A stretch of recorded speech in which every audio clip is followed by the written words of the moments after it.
If you're watching this video, it's either A, because you also drove your vehicle into your garage door and would like to know what to do about it, or B, you just came here to laugh at my gross incompetence.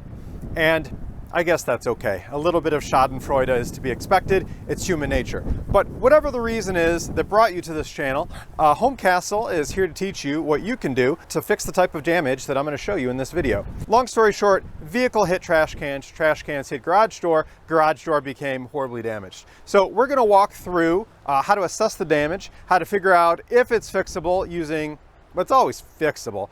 If it's fixable with the skill set and tools that you have, and we'll see how much progress we can make on this particular door. So thank you for joining, and we'll swing around to the other side of the door and we'll survey some of the damage.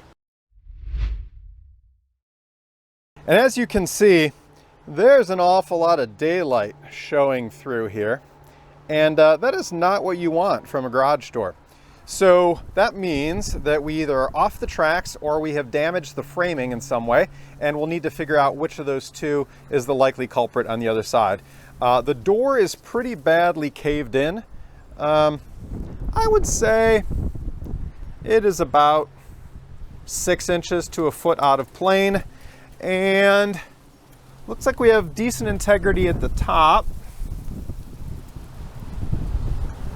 And a little better integrity on this side, but things definitely are just not quite right. So let's swing around to the other side and check out the damage there. Regardless of what we find over here, the bulk of our repair is going to be based off of, well, taking all manner of blunt instruments and mashing the metal back into kind of a usable configuration.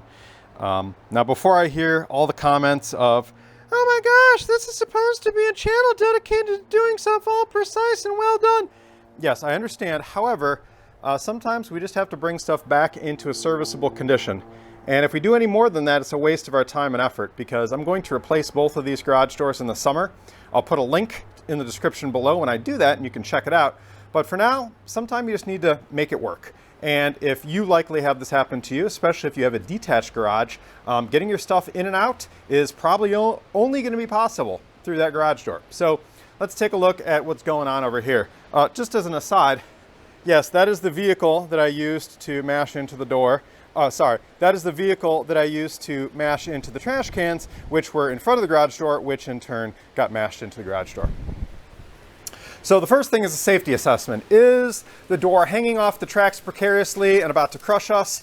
Are there any issues with the torsion spring? That's the two things that I'd be most concerned about. We do have one wheel off the tracks at the bottom corner, which I'll show you, but the spring appears to be intact. That is a torsion spring. That spring is a kinetic energy storage machine, and it helps you or the garage door opener lift the garage without having to bear the whole weight of it. And it operates by being wound up, and it translates that torsion or that torque into a linear force by having this cable that extends all the way to the bottom on both sides.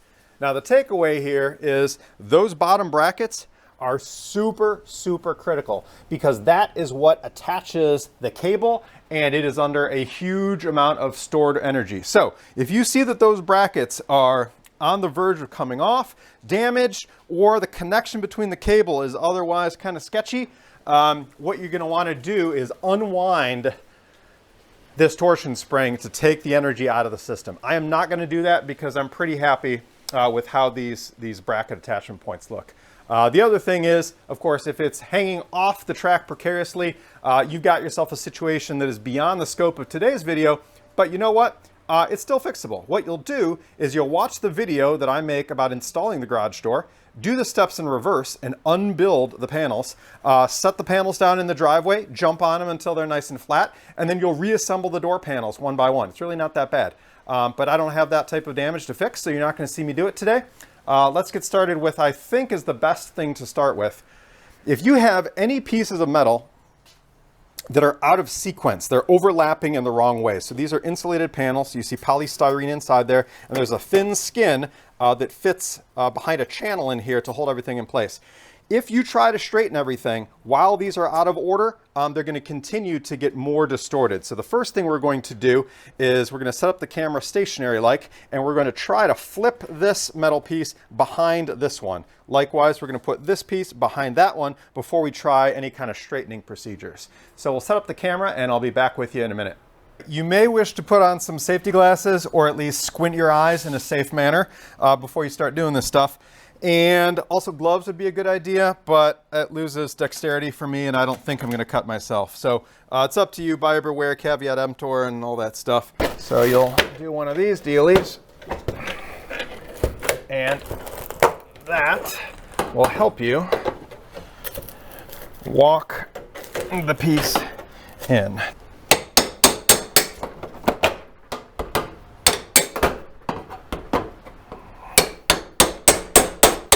Here, the damage to the rail is more severe than it was over there. So we're going to have to work a little bit to get this rail portion straightened out, I think. So we pull this panel back. Maybe we can get our pry bar underneath. There we go. Very good, or at least tolerable. All right, see what we can do there. Retainer, tap, tap, tap.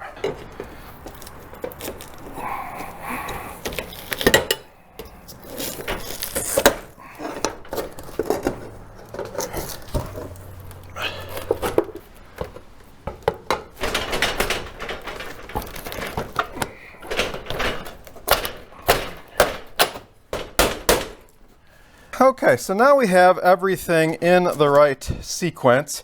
Part A is over part B, etc., etc. Now we can start to figure out what to do about straightening the door. See that pile of what looks to be termite-infested wood fragments? Well, that is termite-infested wood fragments. So I've since remediated that issue that was here before I bought the house. And it had been gone, and I put down some Thermador just to make sure. But it did not prove to be very structurally sound. And when I redo the garage, I'm going to redo this wood over here. However, this whole section here blew out away from the house. So basically it's floating.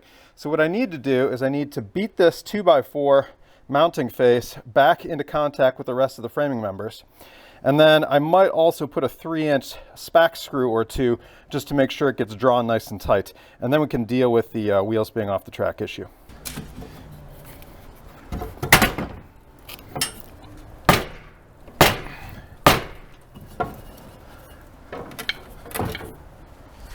I am unable to get a good swing in here. So I'll try tapping on the track, and if that doesn't move it, I'll put some screws into it.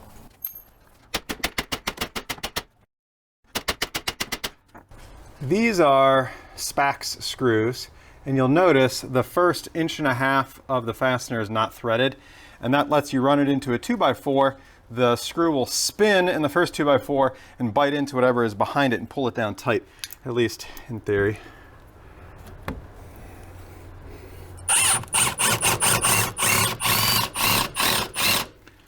Nothing to bite into yet. Or termite infested previously. It appears there is a 16-penny nail that was sticking out behind one of the metal flanges. So every time I would beat on the 2x4, it would get repelled by that 16-penny nail. I moved that out of the way, and it looks like, so you can see the line where the drywall mud was on the stud is pretty close, maybe 1/4 inch, 3/8 of an inch away. I'll see if I can sneak 1 or 2 screws in there to shore it up. But I think we're in a condition where we can start to feel confident that the stud will hold the door up because the track is still attached to it. I'm going to take these clamps, which also double as spreaders, and I'm going to try to press on the shelving unit, push the stud as tight as I can, and then go to the other side of the door and run a screw through the fascia board that's decorative and see if I can lock the stud in place. Unfortunately, the shelf is not attached to the floor. So I'm going to wedge a piece of this nasty wood underneath it. User error, needs to go that way.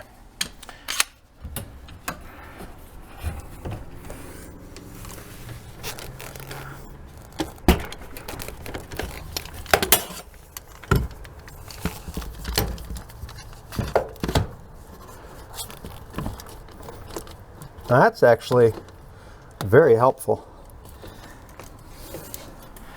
I might even just keep that there until the summer when I replace the door.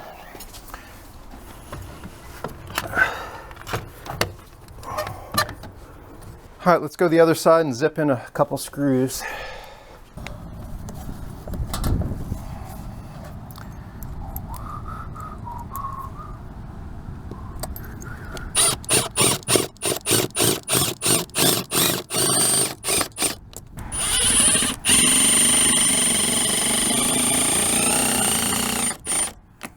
Okay, that will give us some stability until next year. Now we need to start taking some of the bow out of the door. All right, so these hinges are intact, so we're not gonna lose the leaf of the door when we lean on it. All these wheels are on the track, which is great. This bottom one is not in a good way. It is pretty distorted. So this guy might be our Achilles heel. We might have to order another one of these. Maybe I can take this thing out and put it in the vise and beat it into conformity. We're going to use our precision tool of body weight to see if we can straighten this out. Watch that you don't pinch your hands between the leaves. That would be unpleasant. Good.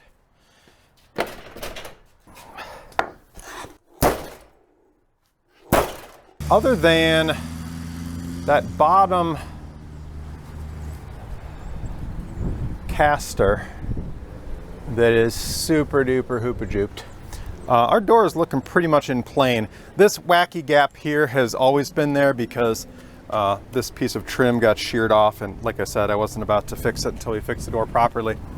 But this is back to okay-ish condition. Might give that top panel one more nudge. But then we got to remediate this broken wheel slash caster slash guide bearing, what do you want to call it? And maybe I'll feel confident giving the door a try. All right, this really concerns me because I know that we cannot get the door to operate unless that first wheel is good to go.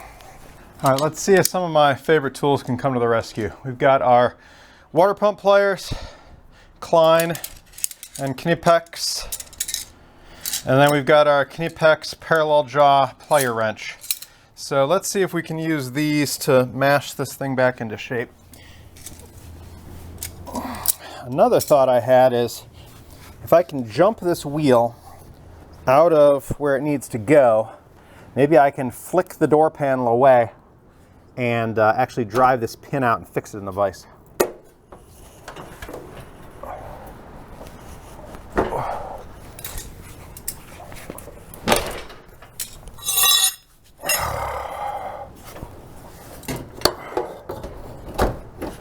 Uh-huh, there we go. So that is what we're working with there.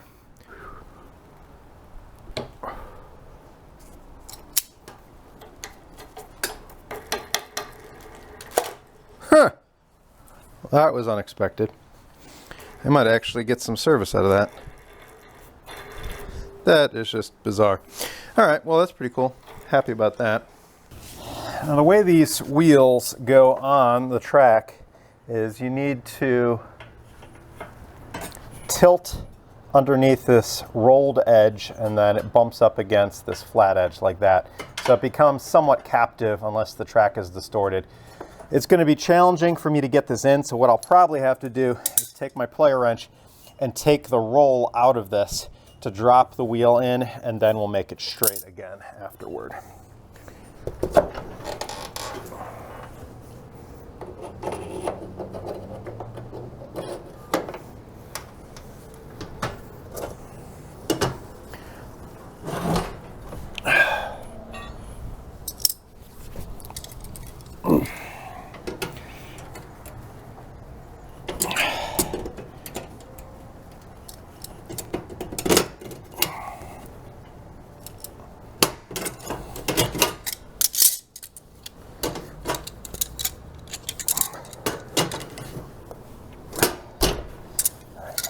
We can fix this once the door is out of the way in an up configuration, maybe.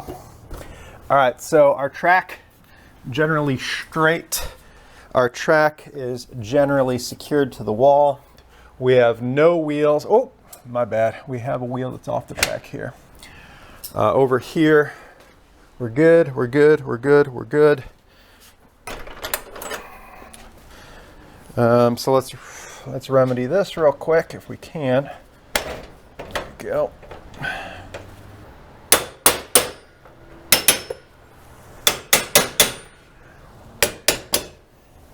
Make sure everything is floating. Everything here is supposed to be free floating so that there's any non-parallel nature of the track, it'll float and accommodate that.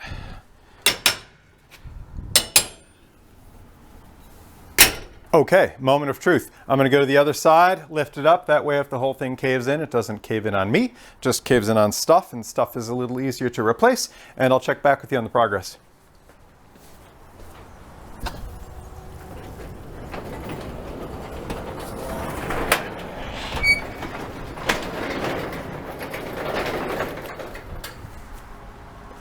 That is fantastic. That makes me so happy. Wow. I'm going to go around to the other side and lift it up slowly, make sure nothing seems out of whack, and we'll give it a try.